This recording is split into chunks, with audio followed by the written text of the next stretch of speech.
Қазақтың бір мақалы: өнер алды бірлік, ырыс алды тірлік дейді. Бірлік қандай елде болады? Қайтсе тату болады, оны білмейді. Қазақ ойлайды: бірлік ат ортақ, ас ортақ, киім ортақ, дәулет ортақ болса екен дейді. Олай болғанда байлықтан не пайда? Кедейліктен не залал? Ағайын құрымай мал іздеп не керек? Осы ма бірлік? Жоқ.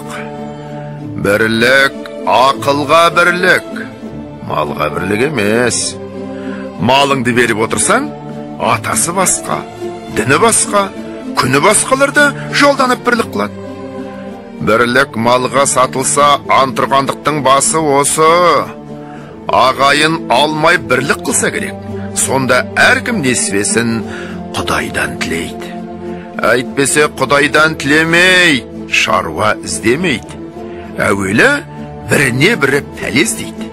Не түсін, не ажарын, не өкпесін бұлдап, ол болмаса бір пәлес алып, қорғалатып, әйтеуір бірін-бірі алдаудың амалын іздеседі. Мұның қай жерінен бірлік шықты? Ырыс алды тірлік дейді. Ол қай тірлік? Ол осы жан кеудеден шықпағандық па? Жоқ, ондай тірлік итте де бар. Ондай тірлікті қымбат көріп, бұлдаған адам өлімді жау көріп, ақиретке дұшпан болады. Жанын қорғалатып, жаудан қашып, қорқақ атанып, еңбек қылудан, қызмет қылудан қашып, еріншек атанып, дүниеде әлгі айтылған ырысқа дұспан болады. Ол айтқан тірлік олар емес.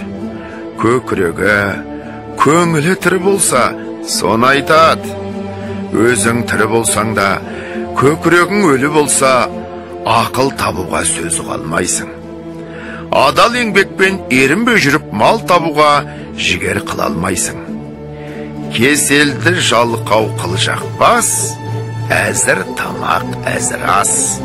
Сыртың пысық, ішің нас, артын ойлап, ұялмас болып жүріп, тірімін деме. Одан да Алла жіберген ақ бұйрықты өлімнің өз артық.